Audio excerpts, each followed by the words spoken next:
ਦਰਸ਼ਕੋ break ਤੋਂ ਬਾਅਦ ਤੁਹਾਡਾ ਸਭ ਦਾ ਨਿੱਘਾ ਸਵਾਗਤ ਹੈ। ਪਹਿਲੇ ਜੋ ਸਾਡੇ ਦੋਨੋਂ ਸੈਗਮੈਂਟ ਸੀ ਉਹਨਾਂ ਵਿੱਚ ਆਪਾਂ ਸਿਆਸੀ ਇਸ਼ੂ ਸੀ ਉਹ ਡਿਸਕਸ ਕੀਤੇ ਨੇ। ਹੁਣ ਆਪਾਂ ਤੁਹਾਡੇ ਦੁਆਰਾ ਜੋ ਲਿਖਤਾਂ ਨੇ ਮਾਨ ਦੇ ਪਿਆਰ ਨਾਲ ਜੋ ਤੁਸੀਂ ਭੇਜੀਆਂ ਨੇ ਉਹ ਆਪਾਂ ਸ਼ੇਅਰ ਕਰਨ ਜਾ ਰਹੇ ਹਾਂ। ਜੀ ਡਾਕਟਰ ਸਾਹਿਬ ਕੀ ਕਹਿਣਾ ਚਾਹੋਗੇ?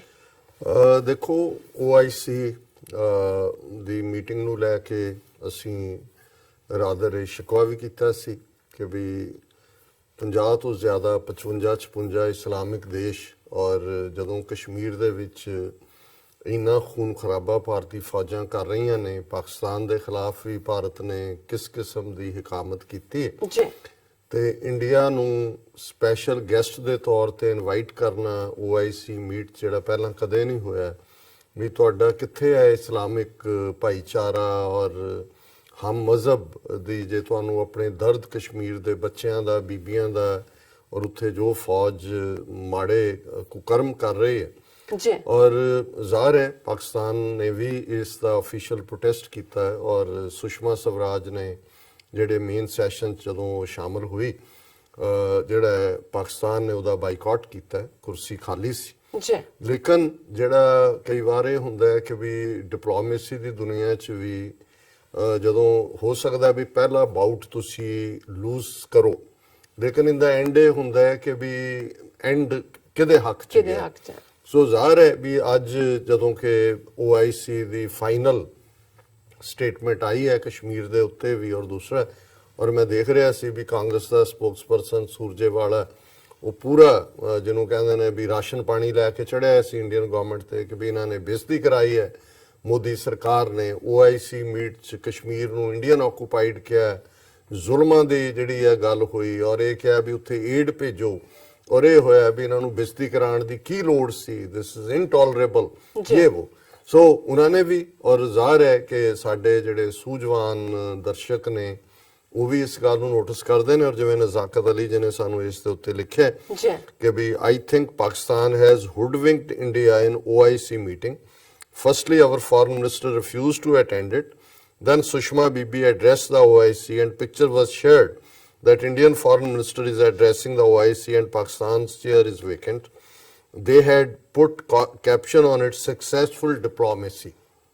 ਇਹ ਐਗਜ਼ੈਕਟਲੀ ਉਵੇਂ ਹੀ ਹੈ ਜਿਵੇਂ ਬਾਲਾਕੋਟ ਤੋਂ ਬਾਅਦ ਪਹਿਲੇ 24 ਘੰਟੇ 'ਚ ਨੱਚ ਰਹੇ ਸੀ ਕਿ ਜੀ ਲੈ ਗਏ ਅਗਲੇ 24 ਘੰਟੇ 'ਚ ਇਹ ਸੀ ਕਿ ਵੜ ਗਏ ਸੋ ਇਵੇਂ ਹੀ ਸਕਸੈਸਫੁਲ ਡਿਪਲੋਮੇਸੀ ਦੇ 24 ਘੰਟੇ ਆਊਟਕਮ ਕੀ ਹੋਈ? ਹਾਲਾਂ ਮੇਨ ਰੈਜ਼ੋਲੂਸ਼ਨ ਨਹੀਂ ਸੈਪਰੇਟ ਕਸ਼ਮੀਰ ਤੇ ਰੈਜ਼ੋਲੂਸ਼ਨ ਹੋਇਆ but when the joint statement of OIC came, it clean-balled India. The statement said that OIC condemns in the strongest possible words the atrocities committed by Indian forces in the Indian occupied Kashmir. Atrocities ਨੂੰ ਵੀ comment ਕੀਤਾ ਹੈ, ਜਿਹੜਾ condemn ਕੀਤਾ ਹੈ Indian occupied Kashmir ਦਾ ਜ਼ਿਕਰ ਵੀ ਕੀਤਾ ਹੈ ਔਰ ਇਹ ਜਿਹੜਾ ਇੰਡੀਅਨ ਫੋਰਨ ਮਿਨਿਸਟਰ ਦੀ ਪ੍ਰੈਜ਼ੈਂਸ 'ਚ ਇਹ ਕੰਡੈਮਨੇਸ਼ਨ ਹੋਣੇ ਇਹਨੂੰ ਹੋਰ ਵੀ ਵਰਥ ਬਣਾ ਦਿੰਦੇ ਹੈ। Not only that, but OIC also suggested that they should send the aid to Kashmiri people. India cannot blame Pakistan for this joint statement because Pakistan had apparently boycotted it. So Pakistan has successfully raised the Kashmir issue at international level. Even world is talking about Kashmir now.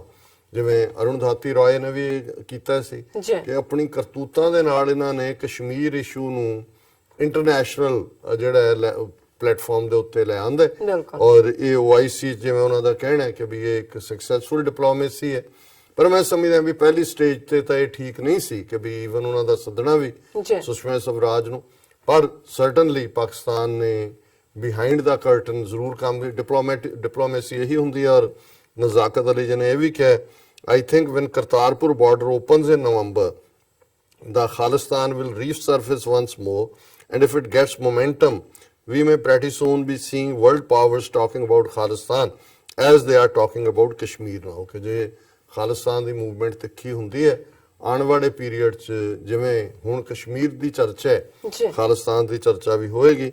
Now I am sure India has not started any groundwork on Kartarpur, but as they say, बड़े की मन बकरे की माँ कब तक खैर बनाएगी? They have to start it because Pakistan will force them towards it when the corridor opens in November.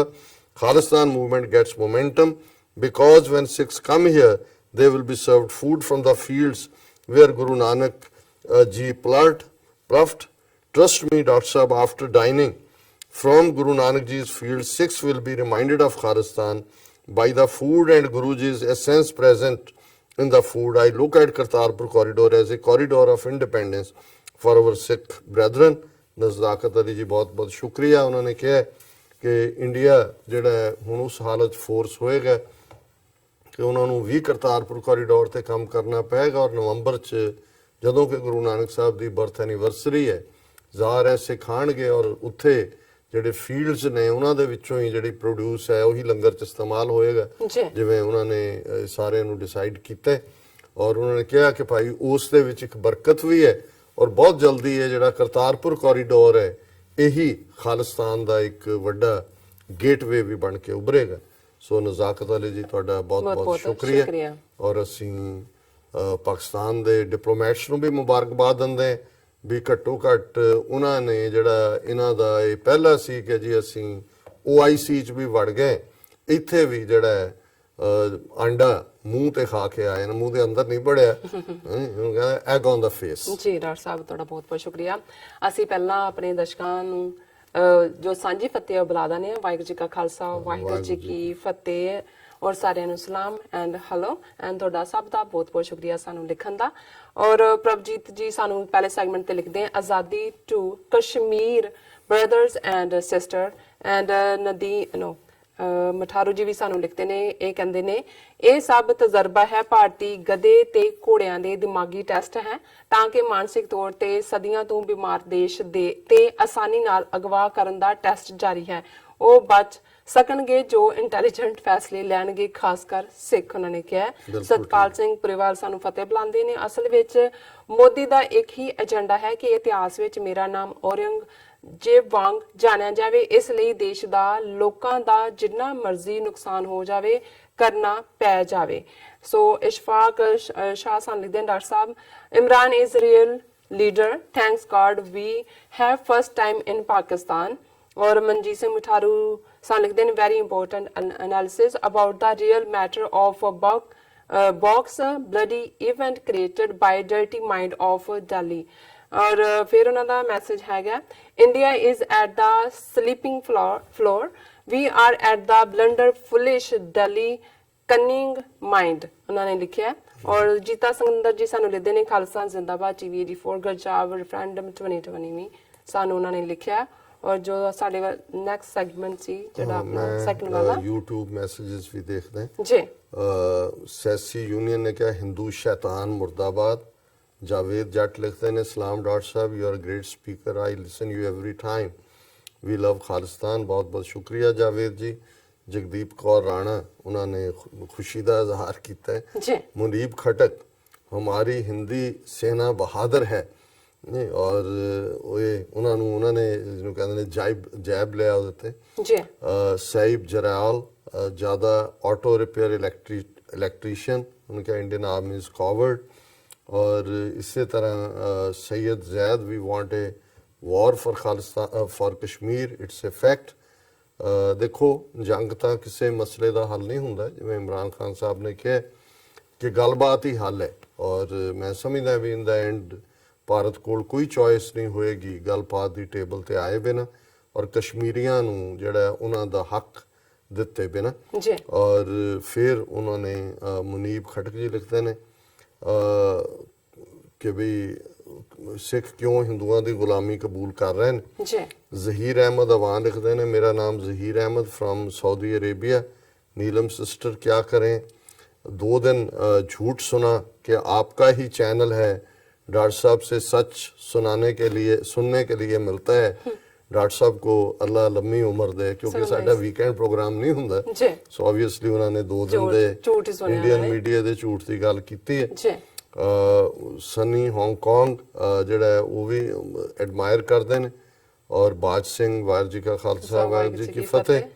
और चौधरी अब्दुल वहीद पाकिस्तान जिंदाबाद, खालिस्तान जिंदाबाद। और इरशाद अली अस्सलाम वालेकुम। और ਤੁਹਾਨੂੰ ਵੀ ਉਹਨਾਂ ਨੇ ਜਿਹੜਾ ਹੈ ਉਹ ਸਲਾਮ ਕਹੀ ਸਲਾਮ ਜੀ। ਔਰ ਮੇਰਾ ਖਿਆਲ ਹੈ ਤੁਸੀਂ ਜੇ ਕੱਢ ਲੈਣੇ ਮੈਸੇਜ। ਹਾਂਜੀ ਮਾਨਕੂ ਸਿੰਘ ਸਾਨੂੰ ਲਿਖਦੇ ਨੇ ਦੂਸਰੇ ਸੈਗਮੈਂਟ ਤੇ ਕਿ but Modi will do more something, no doubt. Muhammad ਮੇਰਾ ਵੀ ਇਹ ਖਦਸ਼ਾ ਹੈ ਜੀ ਕੁਛ ਨਾ ਕੁਛ ਕਰਨਗੇ। ਰੀਅਲ ਐਨਾਲਿਸਿਸ ਬਾਈ ਰਿਸਪੈਕਟਡ ਡਾਕਟਰ ਸਾਹਿਬ, ਵੈਰੀ ਗੁੱਡ ਪ੍ਰੋਗਰਾਮ। ਵੈਸੇ ਸਾਡੇ ਸਾਰੇ ਦਰਸ਼ਕਾਂ ਨੇ ਸਾਡੇ ਪ੍ਰੋਗਰਾਮ ਦੀ ਤਾਰੀਫ ਕੀਤੀ ਹੈ, ਤੁਹਾਡੀ ਤਾਰੀਫ ਕੀਤੀ ਹੈ, ਅਸੀਂ ਸਭ ਦਾ ਬਹੁਤ ਬਹੁਤ ਸ਼ੁਕਰੀਆ ਅਦਾ ਕਰਦੇ ਹਾਂ ਜੀ। ਡਾਕਟਰ ਸਾਹਿਬ ਹੁਣ ਅਸੀਂ ਚਾਹਾਂਗੇ ਜੋ ਅੱਜ ਦਾ ਵਿਚਾਰ ਹੈ ਉਸ ਬਾਰੇ ਤੁਸੀਂ ਆਪਣੇ ਵਿਚਾਰ ਦੇ ਦਿਓ। ਹਾਂਜੀ, ਅੱਜ ਵਕਤ ਵੀ ਅਸੀਂ ਦੇਖਦੇ ਹਾਂ ਨਜ਼ਾਕਤ ਚੌਥਾ ਸੈਗਮੈਂਟ ਡਿਸਕਸ ਇਸੇ 'ਚ ਹੀ ਕਰ ਰਹੇ ਹਾਂ ਜੀ। ਔਰ ਜਿਵੇਂ ਮੈਂ ਪਹਿਲੇ ਸੈਗਮੈਂਟ 'ਚ ਕਿਹਾ ਸੀ ਕਿ ਵੀ ਭਾਈ ਗੁਰਦਾਸ ਜੀ ਬੜੇ ਵੱਡੇ ਸਾਡੇ ਸਕਾਲਰ ਹੋਏ ਨੇ। 4 ਸਦੀਆਂ ਪਹਿਲਾਂ ਗੁਰੂ ਗ੍ਰੰਥ ਸਾਹਿਬ ਦੀ ਪਹਿਲਾ ਜਿਹੜੀ ਬੀੜ ਹੈ ਉਹ ਉਹਨਾਂ ਨੇ ਲਿਖੀ ਔਰ ਅਸੀਂ ਅਕਸਰ ਉਹਨਾਂ ਦੇ ਕਵਿਤ ਸਵਈਏ ਜਿਹੜੇ ਬ੍ਰਿਜ ਭਾਸ਼ਾ 'ਚ ਨੇ ਉਹਨਾਂ ਦਾ ਜ਼ਿਕਰ ਕਰਦੇ ਹਾਂ। ਪਰ ਸਾਡੇ ਕੁਝ ਦਰਸ਼ਕਾਂ ਨੇ ਸਾਨੂੰ ਸੁਝਾਅ ਦਿੱਤਾ ਸੀ ਕਿ ਭਾਈ ਸਾਹਿਬ ਦੀਆਂ ਵਾਰਾਂ ਦੇ ਵਿੱਚ ਵੀ ਜਿਹੜੇ ਨਗੇਟਸ ਆਫ ਵਿਜ਼ਡਮ ਨੇ ਤੁਸੀਂ ਭਾਵੇਂ ਆਲਟਰਨੇਟ ਕਰ ਲਿਆ ਕਰੋ, ਉਹਨੂੰ ਜ਼ਰੂਰ ਵੀ ਤੁਸੀਂ ਡਿਸਕਸ ਕਰੋ ਕਿਉਂਕਿ ਵਾਰਾਂ ਆਮ ਤੌਰ ਤੇ ਜਿਹੜੀਆਂ ਨੇ ਉਹਨਾਂ ਦੀਆਂ 40 ਵਾਰਾਂ ਨੇ ਔਰ ਉਹ ਸੈਂਟਰਲ ਪੰਜਾਬ ਦੀ ਜਿਹਨੂੰ ਮਾਝਾ ਕਹਿੰਦੇ ਨੇ ਉਹ ਪੰਜਾਬੀ ਹੈ। ਹਾਲਾਂ ਅੱਜ ਵਾਲੀ 'ਚ ਤਾਂ ਲਫ਼ਜ਼ ਵੀ ਉਹ ਨੇ, ਕੁਝ ਲਫ਼ਜ਼ ਵਕਤ ਪਾ ਕੇ ਗਾਇਬ ਹੋ ਜਾਂਦੇ ਨੇ। ਜਿਹੜੇ ਲਫ਼ਜ਼ ਸਾਡੀਆਂ ਮਾਵਾਂ ਇਸਤੇਮਾਲ ਕਰਦੀਆਂ ਸੀ ਹੁਣ ਅਸੀਂ ਨਹੀਂ ਕਰਦੇ, ਉਸ ਤੋਂ ਪਹਿਲਾਂ ਵਾਲੇ ਹੋਰ ਵੀ। ਸੋ ਇਹਦੇ 'ਚ ਇਹ ਉਹਨਾਂ ਦੀ 36ਵੀਂ ਵਾਰ ਦੀ 17ਵੀਂ ਪੌੜੀ ਹੈ ਔਰ ਅਸੀਂ ਭਾਈ ਗੁਰਦਾਸ ਜੀ ਦੇ ਨਾਲ ਮੈਂ ਬਾਬਾ ਬੁੱਲੇ ਸ਼ਾਹ ਦਾ ਵੀ ਕਿ ਭਾਈ ਜਿਹੜੇ ਲੋਕ ਜ਼ਾਲਮ ਮੈਂਟੈਲਿਟੀ ਦੇ ਹੁੰਦੇ ਨੇ, ਜਿਹੜਾ ਭਾਰਤ ਦਾ ਅੱਜ ਨਿਜ਼ਾਮ ਹੈ ਉਹਨਾਂ ਦਾ ਕੀ ਰਵੱਈਆ ਹੁੰਦਾ। ਔਰ ਪਹਿਲਾਂ ਕਿ ਭਾਈ ਗੁਰਦਾਸ ਜੀ ਦੀ ਇਹ ਪੌੜੀ ਹੈ ਕਿ ਝੂਠ ਹੀ ਹੁੰਦਾ। ਤੁਸੀਂ ਜਿੰਨਾ ਮਰਜ਼ੀ ਉਸ ਦੇ ਉੱਤੇ ਜਿਹੜਾ ਉਹ ਪਾਜ ਮਲਮਾ ਬੰਨ ਲਓ, ਅਲਟੀਮੇਟਲੀ ਪਾਜ ਮਲਮਾ ਲੈ ਜਾਂਦਾ ਹੈ।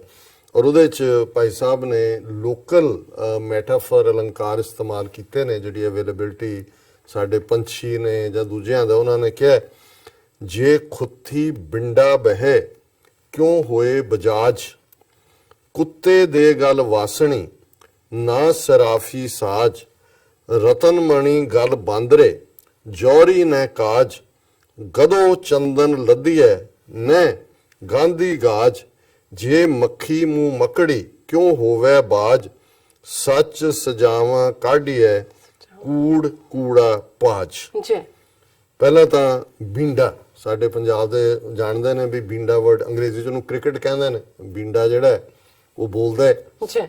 ਉਹਨਾਂ ਨੇ ਕਿਹਾ ਵੀ ਜੇ ਖੱਥੀ ਬਿੰਡਾ ਬਹੇ ਕਿਉਂ ਹੋਏ ਬਜਾਜ, ਕਿ ਕੱਪੜਿਆਂ ਦੇ ਥਾਣਾ ਦੇ ਉੱਤੇ ਆ ਕੇ, ਕੱਪੜੇ ਜਿੱਥੇ ਪਏ ਨੇ ਉੱਥੇ ਆ ਕੇ ਬਿੰਡਾ ਬਹਿ ਜਾਏ, ਉਹ ਬਜਾਜੀ ਦਾ ਮਾਲਕ ਤਾਂ ਨਹੀਂ ਬਣ ਜਾਂਦਾ, ਬਜਾਜ ਤਾਂ ਨਹੀਂ ਬਣ ਜਾਂਦਾ। ਹੁਣ ਬਿੰਡਾ ਕਿਹਾ ਜੀ ਮੈਂ ਢੇਰ ਦੇ ਉੱਤੇ ਬੈਠਾ, ਮੈਂ ਇਹਦਾ ਮਾਲਕ ਹਾਂ। ਸੋ ਜੇ ਖੁੱਥੀ ਬਿੰਡਾ ਬੇ ਕਿਉਂ ਹੋਏ ਬਜਾਜ, ਕਿ ਕੱਪੜੇ ਦੇ ਥਾਣਾ ਦੇ ਉੱਤੇ ਆ ਕੇ ਢੇਰ ਦੇ ਉੱਤੇ ਬਹਿਣ ਨਾਲ ਬਿੰਡਾ ਜਿਹੜਾ ਹੈ ਉਹ ਬਜਾਜ ਨਹੀਂ ਬਣ ਜਾਂਦਾ। ਕੁੱਤੇ ਦੇ ਗਲ ਵਾਸਣੀ ਨਾ ਸ਼ਰਾਫੀ ਸਾਜ, ਵੀ ਕੁੱਤੇ ਦੇ ਗਲ 'ਚ ਇਹ ਜਿਹੜੀ ਵਾਸਣੀ ਹੈ ਮਨੀ ਬੈਲਟ, ਪੁਰਾਣੇ ਵੇਲੇ 'ਚ ਜਿਹਦੇ 'ਚ ਪੈਸੇ ਰੱਖੇ ਹੋਣ ਗੁੱਥੀ, ਉਹਨੂੰ ਵਾਸਣੀ ਕਹ ਵੀ ਕੁੱਤੇ ਦੇ ਗਲ 'ਚ ਜੇ ਤੁਸੀਂ ਵਾਸਣੀ ਬੰਨ੍ਹਦੇ ਹੋ ਤੇ ਨਾ ਸਰਾਫੀ, ਉਹ ਗੋਲਡ ਮਰਚੈਂਟ ਨਹੀਂ ਬਣ ਜਾਂਦਾ। ਸ਼ਰਾਫ ਜਾਂ ਸਰਾਫ ਕਹਿੰਦੇ ਨੇ ਪੁਰਾਣੇ ਪੰਜਾਬੀ, ਹੁਣ ਵੀ ਸ਼ਾਇਦ ਕਹਿੰਦੇ ਨੇ ਗੋਲਡ ਮਰਚੈਂਟ ਨੂੰ ਜਿਹੜੇ ਸੁਨਿਆਰ ਨੇ, ਕਿ ਵੀ ਇਹ ਸਰਾਫ ਨਹੀਂ ਬਣ ਜਾਂਦਾ ਜੇ ਕੁੱਤੇ ਦੇ ਗਲ ਦੇ ਵਿੱਚ ਤੁਸੀਂ ਜਿਹੜੀ ਹੈ ਉਹ ਬੁੱਕਣੀ ਬੰਨ੍ਹਦੇ ਹੋ ਜਾਂ ਪੈਸਿਆਂ ਦੀ ਗੁੱਥੀ ਬੰਨ੍ਹਦੇ ਹੋ।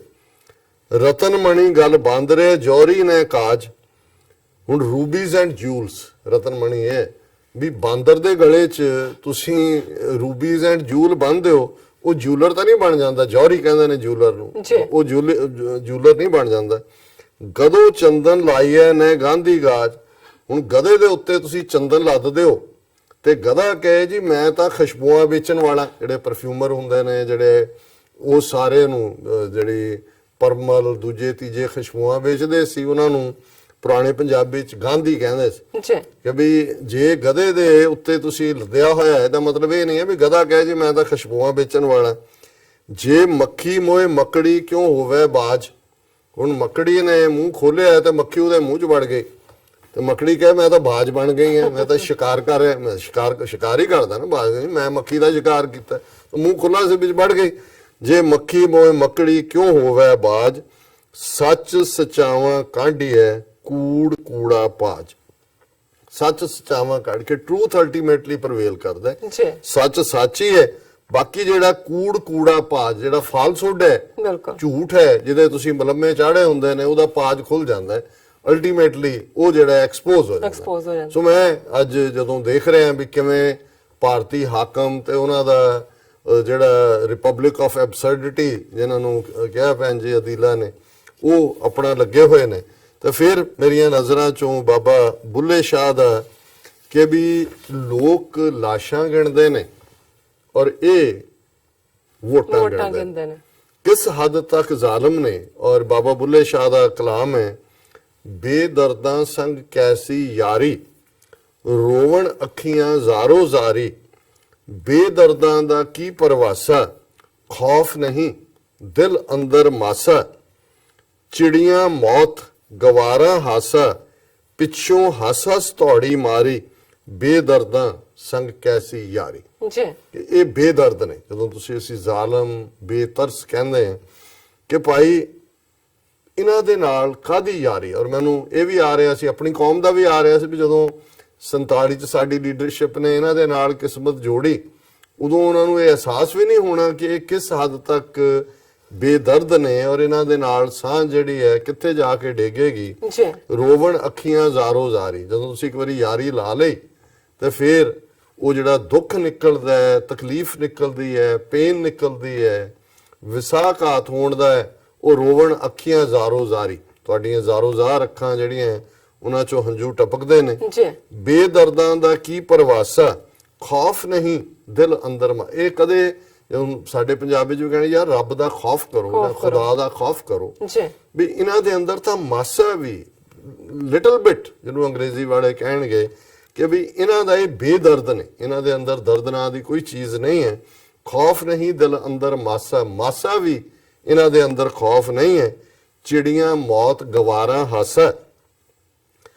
ਹੁਣ ਚਿੜੀਆਂ ਮਰ ਗਈਆਂ ਤੇ ਜਿਹੜੇ ਗਵਾਰ ਨੇ ਜਿਨ੍ਹਾਂ ਨੂੰ ਅਨਪੜ੍ਹ ਜਾਂ ਦੂਸਰੇ ਹੁੰਦਾ ਹੈ, ਪਰ ਇੱਥੇ ਉਸ ਜ਼ਾਲਮ ਦੀ ਸੈਂਸ ਹੀ ਹੈ ਕਿ ਵੀ ਚਿੜੀਆਂ ਦਾ ਮਰਨਾ ਤੇ ਗਵਾਰਾਂ ਦਾ ਹਾਸਾ। ਇਹ ਪੰਜਾਬੀ ਦਾ ਅਖਾਣ ਵੀ ਹੈ ਕਿ ਵੀ ਚਿੜੀਆਂ ਦਾ ਮਰਨਾ ਗਵਾਰਾਂ ਦਾ ਹਾਸਾ। ਵੀ ਉਹਨਾਂ ਦੀ ਤਾਂ ਜ਼ਿੰਦਗੀ ਗਈ ਤੇ ਗਵਾਰ ਜਿਹੜੇ ਨੇ ਉਹ ਤਾੜੀਆਂ ਮਾਰ ਰਹੇ ਨੇ। ਚਿੜੀਆਂ ਮੌਤ ਗਵਾਰਾ ਹਾਸਾ, ਪਿੱਛੋਂ ਹੱਸ ਹੱਸ ਧੌੜੀ ਮਾਰੀ, ਬੇਦਰਦਾਂ ਸੰਗ ਕੈਸੀ। ਧੌੜੀ ਹੁੰਦਾ ਤਾੜੀ, ਕਿ ਵੀ ਇਹ ਜਿਹੜੀਆਂ ਚਿੜੀਆਂ ਮਰ ਗਈਆਂ ਤੇ ਇਹ ਗਵਾਰ ਜਿਹੜੇ ਨੇ ਇਹ ਜ਼ੋਰ ਜ਼ੋਰ ਦੀਆਂ ਤਾੜੀਆਂ ਮਾਰ ਕੇ ਉਹਨਾਂ ਦੀ ਮੌਤ ਨੂੰ ਸੈਲੀਬ੍ਰੇਟ ਕਰ ਰਹੇ ਨੇ। ਬੇਦਰਦਾਂ ਸੰਗ ਕੈਸੀ ਯਾਰੀ। ਸੋ ਅਸੀਂ ਸਮਝਦੇ ਹਾਂ ਵੀ ਇਹ ਜਿੱਥੇ ਝੂਠ ਨੇ, ਬਿਲਕੁਲ ਇਹਨਾਂ ਦਾ ਝੂਠਮ ਝੂਠ ਸਾਰਾ ਖੜਿਆ। ਜਿਵੇਂ ਭਾਈ ਗੁਰਦਾਸ ਜੀ ਨੇ ਫਰਮਾਇਆ ਕਿ ਸੱਚ ਸਚਾਵਾਂ ਕਾਂਢੀ ਹੈ, ਕੂੜ ਕੂੜਾ ਪਾਜ। ਜੀ ਕਿ ਅਲਟੀਮੇਟਲੀ ਸੱਚ ਪ੍ਰੀਵੇਲ ਕਰਦਾ ਹੈ ਔਰ ਇਹ ਕੂੜਿਆਂ ਦਾ ਪਾਜ ਮਲਮਾ ਜਿਹੜਾ ਉਹ ਲੈ ਜਾਂਦਾ ਹੈ। ਤੇ ਇਸੇ ਤਰ੍ਹਾਂ ਬਾਬਾ ਬੁੱਲੇ ਸ਼ਾਹ ਯਾਦ ਕਰਵਾਉਂਦੇ ਨੇ ਕਿ ਬੇਦਰਦਾਂ ਦੇ ਨਾਲ ਯਾਰੀ ਨਾ ਰੱਖੋ, ਉੱਥੋਂ ਜਿਹੜਾ ਹੈ ਉਹ ਦੁੱਖ ਹੀ ਨਿਕਲੇਗਾ। ਇਹਨਾਂ ਦੇ ਅੰਦਰ ਕੋਈ ਰੱਬ ਦਾ ਖੌਫ ਨਹੀਂ ਹੈ ਮਾਸਾ ਵੀ। ਔਰ ਇਹ ਤਾਂ ਚਿੜੀਆਂ ਦੇ ਮਰੇ ਦੇ ਉੱਤੇ ਵੀ ਇਹ ਗਵਾਰਾਂ ਵਾਂਗ ਜਿਹੜਾ ਉਹ ਤਾੜੀਆਂ ਮਾਰਨਗੇ ਔਰ ਉਹਨੂੰ ਸੈਲੀਬ੍ਰੇਟ ਕਰਨਗੇ। ਸੋ ਇਹ ਦੋਨੋਂ ਹੀ ਜਿਹੜੇ ਨੇ ਅੱਜ ਦੇ ਭਾਰਤੀ ਹਾਕਮ ਔਰ ਉਹਨਾਂ ਦੇ ਜਿਹੜੇ ਜ਼ਰ ਖਰੀਦ, ਉਹਨਾਂ ਦੇ ਦੁਮ ਛੱਲੇ, ਉਹਨਾਂ ਦੇ ਕਰੈਕਟਰ ਨੂੰ ਇਹ ਜਿਹੜਾ ਹੈ ਦੋਨੋਂ ਹੀ ਰਚਨਾਵਾਂ ਬਿਆਨਦੀਆਂ। ਜੀ ਡਾਕਟਰ ਸਾਹਿਬ ਤੁਹਾਡਾ ਬਹੁਤ ਬਹੁਤ ਸ਼ੁਕਰੀਆ। ਤੁਸੀਂ ਅੱਜ ਦੇ ਅਹਿਮ ਇਸ਼ੂ ਤੇ ਅੱਜ ਦਾ ਵਿਚਾਰ ਸਾਡੇ ਦਰਸ਼ਕਾਂ ਨਾਲ ਸਾਂਝਾ ਕੀਤਾ। ਇਸ ਤਰ੍ਹਾਂ ਆਪਣੇ ਵਿਊਅਰਸ ਕੋਲ ਲੈਣੇ ਇਜਾਜ਼ਤ, ਪਰ ਉਸ ਤੋਂ ਪਹਿਲਾਂ ਮੈਂ ਫਿਰ ਦੁਬਾਰਾ ਅਨਾਉਂਸਮੈਂਟ ਕਰਨਾ ਚਾਹੁੰਦੀ ਹਾਂ ਜੋ ਸਾਡੇ ਤਿੰਨੋਂ ਪ੍ਰੋਗਰਾਮ ਹੁੰਦੇ ਨੇ ਉਹ ਤੁਸੀਂ ਫੇਸਬੁੱਕ ਤੇ ਜਾ ਕੇ ਲਾਈਵ ਦੇਖ ਸਕਦੇ ਹੋ ਔਰ ਆਪਣੇ ਜੋ ਕਮੈਂਟ ਨੇ, ਰਾਏ ਨੇ, ਸੁਝਾਅ ਨੇ ਸਾਨੂੰ ਭੇਜ ਸਕਦੇ ਹੋ ਔਰ ਲਾਈਕ ਵੀ ਕਰੋ। ਅਸੀਂ ਕਵਾਂਗੇ ਤੁਹਾਨੂੰ ਫੇਸਬੁੱਕ ਤੇ ਜਾ ਕੇ ਸ਼ੇਅਰ ਵੀ ਕਰੋ ਔਰ ਅਸੀਂ ਇਹ ਵੀ ਚਾਹਾਂਗੇ ਕਿ YouTube ਤੇ ਜਾ ਕੇ ਵੱਧ ਤੋਂ ਵੱਧ ਇਸ TV84 ਦੇ ਚੈਨਲ ਨੂੰ ਵੱਧ ਤੋਂ ਵੱਧ ਸਬਸਕ੍ਰਾਈਬ ਵੀ ਕਰੋ। ਅਸੀਂ ਆਪਣੇ ਜੋ ਤਿੰਨੋਂ ਪ੍ਰੋਗਰਾਮ ਨੇ ਉਹਨਾਂ ਦਾ ਤੁਹਾਨੂੰ ਸਮਾਂ ਵੀ ਆਪਾਂ ਦੱਸਣਾ ਚਾਹੁੰਦੇ ਹਾਂ। ਜੋ ਪ੍ਰੋਗਰਾਮ ਸਾਡਾ ਹੁੰਦਾ ਹੈ ਸੱਚੋ ਸੱਚ, ਉਸ ਦਾ ਸਮਾਂ ਹੈ 7:30 ਤੋਂ ਲੈ ਕੇ 9 ਵਜੇ ਤੱਕ ਐਵਰੀਡੇ ਮੰਡੇ ਥਰੂ ਫਰਾਈਡੇ। ਜੋ ਪੰਜਾਬੀ ਖਬਰਾਂ ਨੇ ਉਸ ਦਾ ਸਮਾਂ ਹੈ 9 ਵਜੇ ਤੋਂ ਲੈ ਕੇ 9:30 ਵਜੇ ਤੱਕ ਔਰ ਜੋ ਸਪੈਸ਼ਲ ਇੰਟਰਵਿਊਜ਼ ਹੁੰਦੀਆਂ ਨੇ ਉਸ ਦਾ ਸਮਾਂ ਹੈ 9:30 ਵਜੇ ਤੋਂ ਲੈ ਕੇ 10 ਵਜੇ ਤੱਕ। ਸੋ ਅਸੀਂ ਚਾਹਾਂਗੇ ਤੁਸੀਂ ਇਹ ਤਿੰਨੋਂ ਚੈਨਲ ਤੁਸੀਂ ਲਾਈਵ ਦੇਖ ਸਕਦੇ ਹੋ ਫੇਸਬੁੱਕ ਤੇ ਔਰ YouTube ਤੇ ਜਾ ਕੇ TV84 ਦੇ ਚੈਨਲ ਤੇ ਲਾਈਵ ਦੇਖ ਸਕਦੇ ਹੋ ਔਰ ਅਸੀਂ ਚਾਹਾਂਗੇ ਕਿ ਵੱਧ ਤੋਂ ਵੱਧ ਤੁਸੀਂ ਇਹਨਾਂ ਨੂੰ ਸਬਸਕ੍ਰਾਈਬ ਕਰੋ। Thank you so much viewers. ਹੁਣ ਅਸੀਂ ਤੁਹਾਡੇ ਤੋਂ ਲੈਂਦੇ ਹਾਂ ਇਜਾਜ਼ਤ। ਜੋ ਤੁਹਾਡੇ ਸਾਨੂੰ ਰਾਏ ਤੇ ਸੁਝਾਅ ਹੁੰਦੇ ਨੇ ਤੁਸੀਂ ਸਾਡੇ ਇਸ ਪਤੇ ਤੇ ਸਾਨੂੰ ਭੇਜ ਸਕਦੇ ਹੋ sos@tv84.tv ਤੇ ਅਸੀਂ ਆਪਣਾ ਪ੍ਰੋਗਰਾਮ ਲੈ ਕੇ ਫਿਰ ਦੁਬਾਰਾ ਹਾਜ਼ਰ ਹੋਵਾਂਗੇ। ਤਦ ਤੱਕ ਲਈ ਮੈਨੂੰ ਤੇ ਆਪਣਾ ਸੁਣਾ ਗਿਆ ਦੋ ਦੇਖਦੇ ਰਹੋ TV84। ਬੁਲਾ ਦਿਓ ਫਤਿਹ। ਵਾਹਿਗੁਰੂ ਜੀ ਕਾ ਖਾਲਸਾ, ਵਾਹਿਗੁਰੂ ਜੀ ਕੀ ਫਤਿਹ।